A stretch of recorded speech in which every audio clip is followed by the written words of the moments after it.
Hello po at maligayang pagbabalik. Narito po ang compilation videos na mula sa Love Stories playlist na sana po ay magustuhan po ninyo. Maraming salamat po. Unang video. Ang tatay ko na ata ang pinakamatulunging tao sa buong mundo. Hindi kami marangya, sa katunayan, kami ay salat sa salapi. Pero hindi ito pumipigil sa tatay ko na tumulong sa iba. Kahit na kami ay nangangailangan din. Nung bata pa ako, kinaiinisan ko ang kanyang kaugaliang ito. Sa totoo lang, nagagalit ako lalo na kapag minsan may kasama na itong pera. Nag-iisa lang akong anak dahil ang aking ina ay pumanaw nung ipinanganak niya ako. Kaya lumaki ako sa piling ng aking ama at ng aking lola sa probinsya. Kilala sa aming baryo si tatay na mahilig magboluntaryo kahit ano pang mga gawain ito. Kaya naman nakakadagdag din sa inis ko sa kanya na imbes na maglaro kami o magbanding kami ay naroon siya kasama ng iba dahil abalang tumulong ito. Gayunpaman, kahit na wala siya madala sa bahay, alam ko ang mga sakripisyo at paghihirap ng aking ama dahil nakakapag-aral ako, nakakakain ako, nakakabili ako ng mga kailangan ko na pangangailangan. Kaya naman kahit na meron akong reklamo sa kanya, na-appreciate ko na mapunan niya ang responsibilidad niya sa akin. Iniisip ko nga kung madali lang magawaran ang isang tao ng pagiging mabait at matulungin, malamang maraming award na ang nahakot ni tatay. Anak, may sorpresa ako sa'yo, sambit ni tatay. Pikit mo muna mga mata mo, dagdag niya. Pagmulat ko, isang regalong nakabalot at pagbukas ko, isang set na pang snorkel. Happy birthday anak, pagbati niya. Salamat po tay, nakangiti kong sambit. Tara, naghanda na ako ng babaunin natin, sambit niya. Iyon ay ika-7 taon kong kaarawan nung makatanggap ako ng snorkel gear kay tatay. At sa tuwing kaarawan ko o kung minsan sa tuwing hindi siya abala at maganda ang panahon, palagi kami ni tatay na naglalangoy upang tingnan ang mga isda o ibang mga lamang dagat. Aaminin ko, ito ang pinakamasayang alaala ko kapag nagbabalik ako sa nakaraan. Na inaabot ng ilang oras ang aming paglalangoy na tila ba ito ang aming pamparelax na sa tuwing nasa ilalim kami ng tubig. Purong katahimikan na tila ba ikaw na ang mabibingi. At ang masilayan mo ang iba't ibang kulay at uri ng isda at mga korales. Tunay nga na napakaganda ng inang kalikasan. Kaya naman ang mga taga-baryo, madalas magsagawa ang aming punong barangay ng paglilinis ng dagat sa dalampasigan at lalo na sa ilalim ng dagat para mapangalagaan ang mga nakatirang nilalang sa karagatan. Nung ako ay nasa second year high school, tinamaan ng malakas na bagyo ang aming lugar. Gaya ng kanyang nakaugalian, si tatay ay tumulong. Tumutulong siya noon na maglinis ng kalsada. Maraming natumbang puno, mga baling sanga ang nakaharang dito. At habang siya ay naglilinis, may isang sangang malaki na nakalambitin hanggang sa bigla na lang itong nahulog o tuluyan ng nabali. Subalit ang aking ama ay nagkataon sa pwestong iyon. Hindi siya kaagad nakaiwas dahil naipit daw ang kanyang paa at sa isang iglap siya ay nabagsakan ng nasabing makapal na sanga at agad na binawian ng buhay. Iyak ako ng iyak, hindi ko matanggap ang sinapit na trahedya ng aking ama. Si Lola ay matanda na at umi-extra na lang siya na gumagawa ng mga produktong gawa sa ratan. Wala akong magawa kundi ang huminto sa aking pag-aaral dahil wala kaming kakainin ni Lola. Meron namang mga may nagmamagandang loob na nag-aabot sa amin ng bigas, prutas, kung minsan ulam. Pero hindi habang buhay kami dapat umasa. Sa murang edad, ako din ay nagsimulang magtrabaho sa paggawaan ng mga gamit na ratan. Maliit man ang bayad, pero sapat na ito para mabuhay kami ni Lola. Tumanggap ako ng labada, naghugas din ako ng plato sa mga karinderya, at lahat ng pwede kong pagkakitaan, pinasok ko para lang may kitain ako sa araw na iyon. Nung naranasan ko ang hirap ng trabaho, hindi ko mapigilan na magalit muli sa aking ama. Bakit kailangan niyang umalis? Bakit ako? Bakit pa sa amin nangyari ito? Nung unang taong anibersaryo ng kanyang pagkamatay, Dinalaw ko siya sa kanyang puntod. Tingnan mo tay ang buhay ko ngayon. Lahat ng mga taong nangangailangan ng tulong, lahat pinapaunlakan mo. Mapapera o gawa, wala kang pinipili. Tapos eto ka ngayon, resulta dahil din sa pagtulong mo. Tingnan mo ako tay, tingnan mo ang buhay namin ni Lola ngayon. Wala kang paki sa amin, hindi mo kami mahal, hindi mo ako mahal. Umiiyak akong sabi. Pero tay, alam ko naman na mabuti kang tao, na mahal mo ako, na hindi mo gusto ang nangyari. Pasensya ka na tay, miss na kita ng sobra. Wala na akong kasama na lumangoy sa tuwing kaarawan ko. Wala nang magkukwento sa akin ng mga nakakatawang bagay. Lahat namimiss ko. Tay, hindi na ako makapagpatuloy na magsalita dahil hindi ko na mapigilan ang sarili kong humagulgol. At nung ako ay umidad ng 17, naglakas loob akong makipagsapalaran sa Maynila. At dahil hindi naman ako nakatapos ng sekundarya, ang maaari ko lamang mapasukan ay isang kasambahay na inirekomenda ako ng kaibigan ni tatay sa amo ko. Pumayag naman si Lola at ang mga kabaryo ko sabi nila paminsan-minsan ay titingnan-tingnan si Lola. Nagsimula akong pumasok na kasambahay. Magandang trabaho ito para sa akin. Libreng pagkain, libreng tirahan. Nakakapagpadala pa ako kay Lola. At mabait din ang mga amo ko. Ilang taon akong namamasukan doon hanggang sa may nakilala akong binata malapit din sa pinapasukan ko. Nagkakilala kami sa supermarket nung natandaan niya kung saan ako nakatira. At nagtanong siya sa akin kung anong pangalan ng gulay at kung alam ko kung paano lutuin ito. Sabi niya, interesado siyang maging chef kaya madalas siyang nasa supermarket o kung minsan sa palengke. Dito kami unti-unting nagkakilala hanggang sa kami ay na-in-love sa isa't isa. Alam kong hindi kami pantay pero sabi niya ang puso ay walang pinipili. Kaya naman ang aming pagmamahalan ay nagbunga. Sabi niya, papanagutan niya ito at hindi ko mapigilan na hindi mawari dahil ang kanyang mga magulang ay may kaya. Na alam ko na ang tulad ko o gaya kong isang kasambahay ay paniguradong hindi magiging pabor sa akin. Subalit, ilang araw ang nakatakda naming dalawa na pareho naming bibisitahin ang kanyang mga magulang upang ipaalam ang tungkol sa amin at sa pagbubuntis ko. Siya ay naaksidente at namatay. Hindi ko alam kung lapitin ba ako ng malas at lahat ng mahal ko sa buhay ay nawawala. At ang masakla pa nito, natatakot akong makilala ng kanyang mga magulang kaya hindi ako makapunta sa kanyang lamay dahil alam kong hindi ko mapipigilan ang sarili ko na humagulgol sa oras na masilayan ko ang kanyang muka.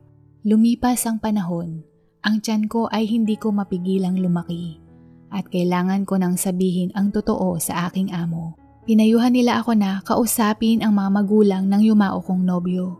Kaya naman wala akong magawa kundi gawin ito. Noong oras na hinarap ko ang mga magulang niya, hindi nila matanggap. Sabi nila, pera lang ang habol ko at hindi totoong anak ni Miguel ang sanggol sa sinapupunan ko. Hindi na ako nagpumilit.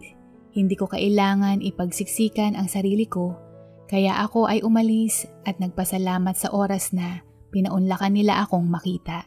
Nung nakaalis na ako sa kanilang bahay, nakarinig ako ng boses mula sa kanilang kasambahay at may inabot na sobre. Sabi ni Ma'am, kunin mo ang perang ito kapalit na huwag ka nang babalik o magpapakita sa kanila. Yan ang mensaheng ipinarating nila sa akin. Tinanggap ko ang sobre at tumango. At dahil ako ay nagbubuntis, hindi ko na magagampanan ang trabaho ko bilang kasambahay. Kaya inihanap ako ng ibang trabaho ng mga amo ko. Dito na din ako nagsimulang manirahan ng sarili ko. Nakapasok ako bilang mananahi ng mga kortina. Okay ito dahil pwede akong maghapong nakaupo. Madali kong natutunan ang gumamit ng makina at nagustuhan din ng may-ari ang trabaho ko. Napagpatuloy ko din ang trabaho kong ito kahit na ako ay nakapanganak na. Pinayagan akong magtrabaho sa bahay at pinahiram ng makina basta magawa ko ang mga kortina na dapat kong magawa hanggang sa pwede ko nang maiwan si Lara, ang aking prinsesa. Hindi naman maalagaan ni Lola si Lara dahil siya ay mahina na din. Pero nagpapadala ako ng litrato kay Lola para kahit papaano nakikita niya kami. Nung nagsimula nang pumasok si Lara sa kindergarten, bumalik ako sa warehouse. At dito tuwing pagtapos ng kanyang klase, pinayagan ako ng amo ko na manatili si Lara hanggang sa pagtapos ng trabaho ko. Hanggang sa meron kaming isang naging customer na nagustuhan ang pagkakatahi ko at tinanong kung pwede kong tahiin ang kanyang customized upholstery ng mga car seat cover. Nagawa ko ng maayos ang pinapagawa niya at ilang beses akong nagtahi ng mga car seat cover. Siya ay may-ari ng textiles, hindi lang para sa mga car seat design, pati na din sa mga sofa at iba pang furnitures. Dito sinabi niya rin sa akin na interesado siyang makilala ako ng lubusan. Pero ako una pa lang, tinanggihan ko na ito dahil sa isip-isip ko, walang lalaki ang magkakagusto sa isang disgrasyadang tulad ko. Pero kahit na ilang beses ko siyang tinanggihan, patuloy pa din siya. Sabi niya, iba siya sa ibang mga lalaki, kaya bakit hindi ko daw siya pagbigyan kahit sa 3 date at kapag hindi ko ito nagustuhan, hahayaan niya ako. Alam niya ang tungkol sa anak ko dahil walang rason para itago ko ito. At sa aming date, hindi lang ako ang kadate niya, kundi kaming mag-ina. Kaya nagustuhan ko ang paraan niya ng panliligaw dahil nakita ko na tanggap niya una sa lahat ang anak ko at handa siyang kilalanin at maging ama sa bata kahit na hindi galing sa kanya. Sa pangalawang pagkakataon, ang puso ko ay biglang tumibok at kami ay naging magkarelasyon. Hindi lang siya mabait, malambing sa akin pati na rin kay Lara. Ngunit dumating ang panahon na nais niya akong ipakilala sa kanyang ina. Muli, kinabahan ako pero kailangan kong harapin ang realidad upang makapagpatuloy ang aming relasyon. Nasa una pa lang, alam ko na ang kalalagyan naming mag-ina sa pamilya niya. Nung pagdating namin sa bahay nila, nakita ko ang kanyang ina. Inaabangan kami sa may pintuan. Malaking ngiti kaming sinalubong na mag-ina. Habang kami ay naghahapunan, nagkwento ang mama ni Romel. Natuklasan ko na siya ay galing din sa probinsya ko. At sinabi niyang siya ay tinakbuhan ng lalaking nakabuntis sa kanya kasalungat sa kwento niya kay Romel na yumao na ang kanyang ama. Kung ako ay nagulat, mas lalong nagulat si Romel sa revelasyong ibinunyag ng kanyang ina. Nung nalaman ng kanyang mga magulang na nagbubuntis siya, itinakwil siya ng kanyang pamilya. Isang dapit hapon, siya ay nakatayo sa may pier habang hinihimas ang kanyang tiyan. Alam niyo ba yung feeling ko nung mga sandaling iyon? Parang yung alon ng dagat sabi sa akin, halika, lumangoy ka. Masarap at malamig ang tubig. Tiyak na mapipreskuhan ka, sabi niya. Sa totoo lang, sumagi sa isip ko na wakasan na ang buhay ko dahil wala akong mapupuntahan, wala akong pera, at isa lang ang sigurado ko, kaming dalawang mag-ina ay mamamatay din. Kaya naman, nung marinig ko ang alon, hindi ko na namalayan na ako ay nasa tubig na. Sinubukan kong lumangoy, pero malakas ang alon kaya nahirapan ako, lalo na malaki-laki na din ang tiyan ko noon. Kaya naisip kong sumuko, hanggang sa meron akong naramdamang kamay at malakas na puwersa na humila sa akin, at ako ay nawala ng malay. Dagdag niya. Nung pagising niya, nasa loob siya ng isang klinik at naglagi ng 2 araw doon, lalo na sa kondisyon niya. At ang lalaking tumulong sa kanya ay dinalaw siya hanggang sa masiguro niyang maayos ang kalagayan niya. Kasabayan nito, ang lalaking iyon ang tumulong sa kanya na magbayad sa klinik at binigyan siya ng pamasahe at pangkain ng ilang linggo para makapunta sa Maynila dahil iyon ang nais niyang gawin. Para siyang sumuot sa butas ng karayom dahil hindi naging madali ang buhay niya. Pero nagawa niyang malagpasan ang mga pagsubok hanggang sa dumating ang swerte nung nagsimula siyang manahi at nakapagpundar ng mga tela at napalago ito. Na ngayon ang kanyang anak ang nagpapatuloy ng kanyang nasimulan. Bumalik siya isang beses sa probinsya pero maraming taon na ang lumipas. Umaasang makikitang muli ang lalaking tumulong sa kanya.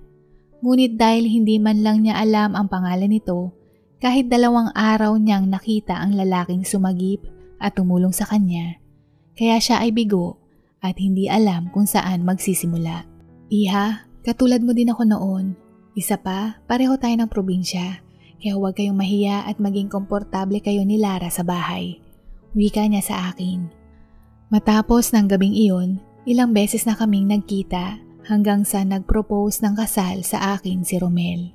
Dahil nais kong ibalita ito kay Lola at ipakilala din sila, lahat kami ay nagtungo sa probinsya.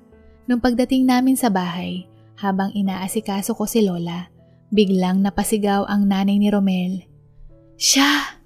Siya ang lalaking tumulong sa akin. Sambit niya at maya-maya pa siya ay lumuha. Pagtingin ko, ang litrato ni tatay, ako at si Lola nung aking kaarawan na nakadisplay sa pader. Si tatay ang lalaking tinutukoy po ninyo?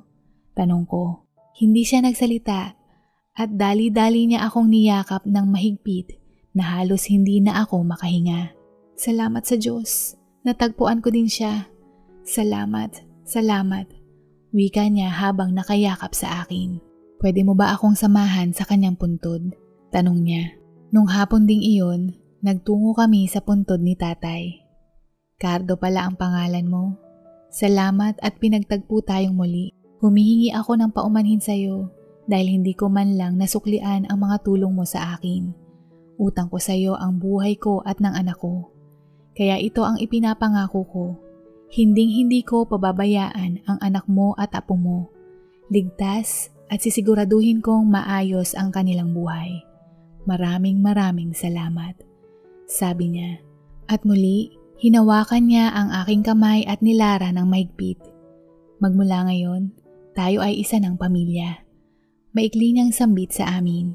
Habang kami ay naghahapunan nung gabing iyon, kami ay masayang nagsalo-salo at hindi ko mapigilan na mapaluha dahil kahit na wala na si tatay, ang huling tulong niya sa akin ay sa wakas natanggap ko na. At ako ay labis na nagpapasalamat dahil ramdam na ramdam ko ang kanyang labis na pagmamahal at hindi niya ako nakalimutan. Cheers, tatay! Wika ko ng nakangiti. At sila din ay nagsalita ng cheers! Pangalawang video.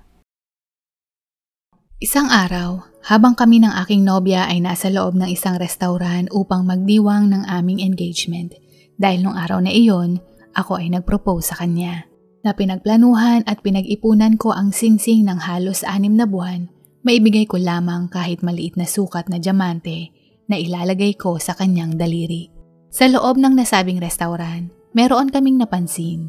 Sa totoo lang, hindi malayong hindi mapansin dahil sa katabing mesa namin siya. Isa siyang ginang na may edad na. Nakita kong umorder siya ng isang putahe na halatang siya ay walang kasama. Matapos ilagay ng waitress ang kanyang in-order, dito ko napansin na inilabas niya ang maliit na box na may lamang cake.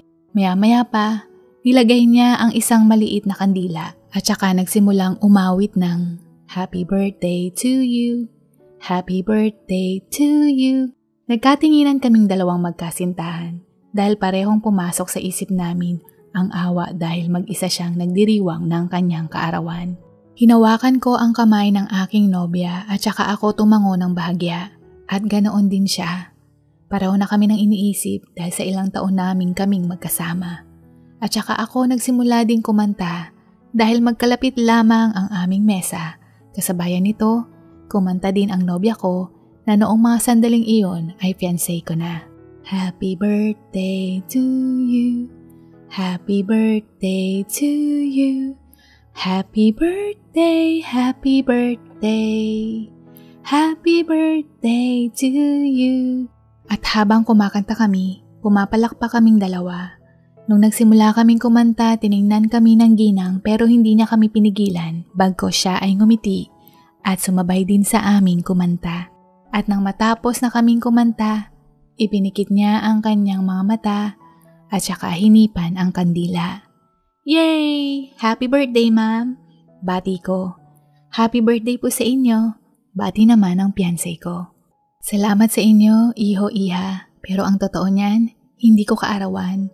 Kaarawan ngayon ng aking anak na lalaki. Sagot niya ng nakangiti. Matagal nang pumanaw ang aking nag-iisang anak. Maraming taon na ang lumipas.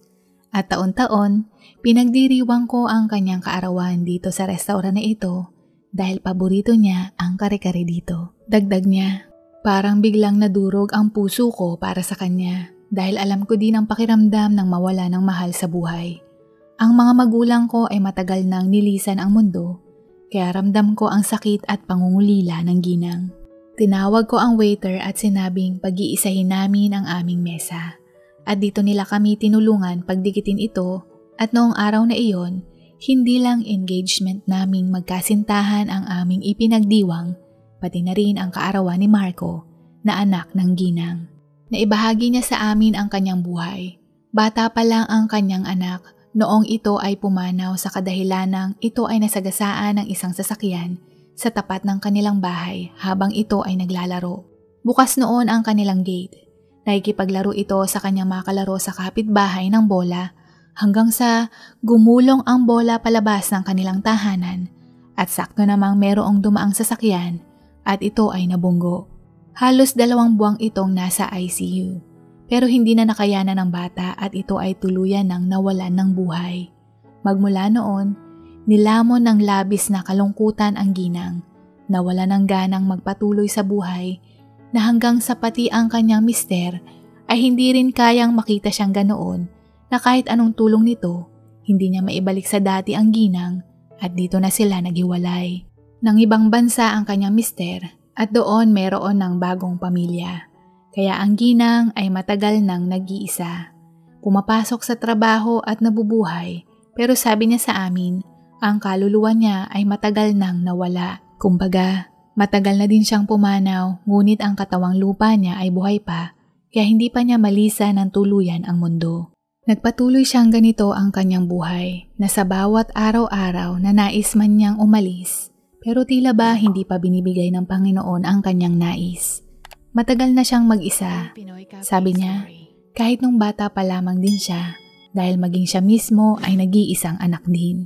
Kaya naman hindi naming maiwasang magkasintahan na maawa at malungkot para sa kanya. Hanggang sa siya naman ang nagtanong tungkol sa amin. Ikinuwento namin sa kanya na kami ay pareho ng probinsya pero magkaibang bayan. Ako ay naulila sa mga magulang nung ako ay nag-aaral sa sekundarya. Nagkakilala kami nung pareho kaming nagtatrabaho sa isang shopping mall na pareho din kaming salesperson sa isang department store. Hindi ko maikakaila na nag-click kami kaagad dahil pareho kaming galing probinsya. Naninirahan mag-isa sa Maynila dahil ang mga magulang ng fiancé ko ay nakatira sa probinsya at pareho din kaming working student. Matapos na mahigit na 1 taong magkaibigan, dito ko na inamin sa kanya na meron akong nararamdaman sa kanya. At matapos ang ilang buwan kong panliligaw, kami ay naging magkasintahan. Halos mahigit na 4 na taon kaming magkarelasyon bago ako nag-propose sa kanya at handa na kami nabuksan ang panibagong yugto ng aming buhay. Nasa tamang edad, parehong nakatapos ng kolehiyo at meron na ding maayos-ayos na trabaho. Sabi ng ginang, kung nabubuhay ang kanyang anak, malamang halos magkasing edad lamang kami nito. Nung matapos kaming lahat kumain, naglakas loob ako na tanungin ang kanyang numero dahil nais ko siyang anyayahan kumain sa susunod na buwan upang magdiwang naman ang kaarawan ko. Hindi naman niya ipinagkait ito at dito na nagsimula ang aming pagkakaibigan ng ginang.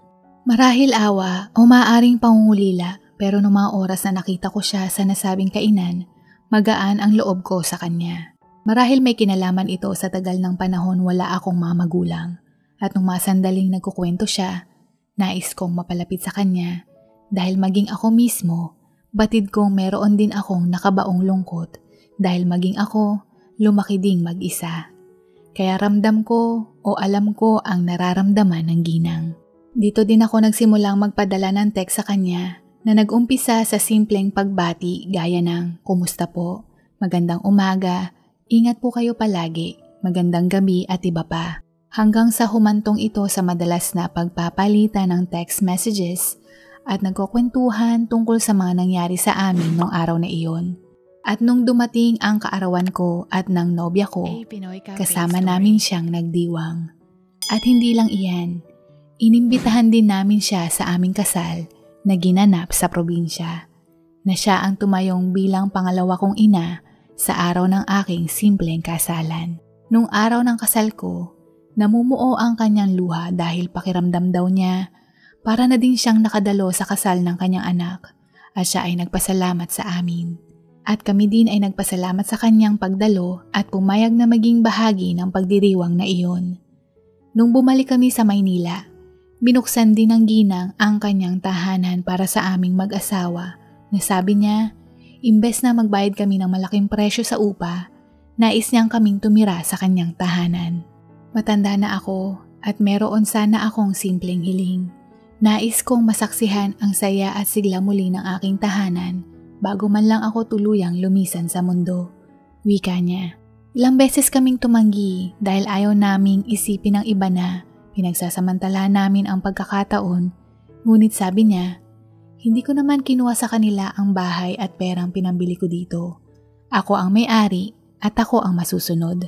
Paliwanag niya. Hayaan niyo sila. Ang mahalaga ang puso ko ngayon ay nakaramdam muli ng saya at taos sa puso ko na buksan sa inyo ang tahanan ko. Ito ang nagpakumbinsi sa aming mag-asawa nung sinabi niyang siya ay nakaramdam muli ng saya. Na sa tingin ko, unti-unti na niyang binubuksan ang kanyang pintuan para hindi makulong ng tuluyan sa nakaraan. Na mabawasan ang kanyang pagsisisi dahil batid kong ito ang ginagawa niya sa matagal ng panahon. Na sinisisi niya ang kanyang sarili sa pagkawala ng kanyang anak.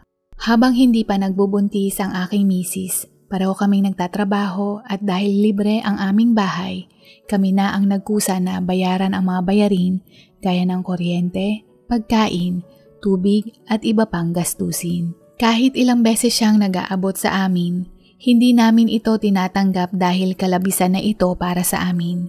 Ngunit nung oras na nagbuntis ang aking misis, dito na siya huminto sa trabaho dahil na din sa trabahong nakuha ko na kaya kong buhayin ang aking pamilya.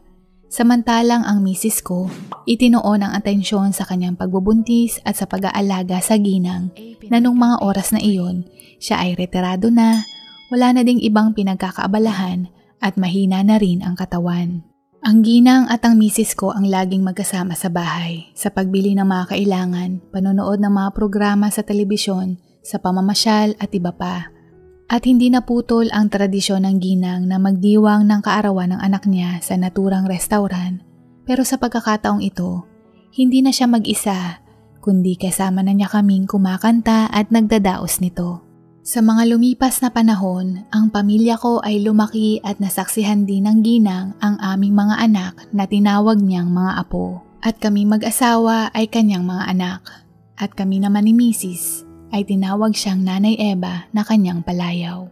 Sa mga bawat pagdiriwang ng mga kaarawan, anibersaryo, Pasko, Bagong Taon, at maging ang promotion ko, pati na rin sa aming pamamasyal sa ibang lugar, sa pag-uwi sa probinsya, sa pagbisita sa mga biyanan ko, sa lahat ng kaganapan ng aming pamilya, ay kasama namin dito si Nanay Eva na naging parte ng aming pamilya. Ngunit sa tuwing nakikita ko siyang nakangiti, pero ang kanyang mga mata ay meron pa ding bahid ng lungkot na hindi maikakaila ng kanyang ekspresyon na batid kong kahit kailan hindi na maaalis. Kaya naman, sinisikap ko na maranasan niyang sumaya kahit panandalian lamang.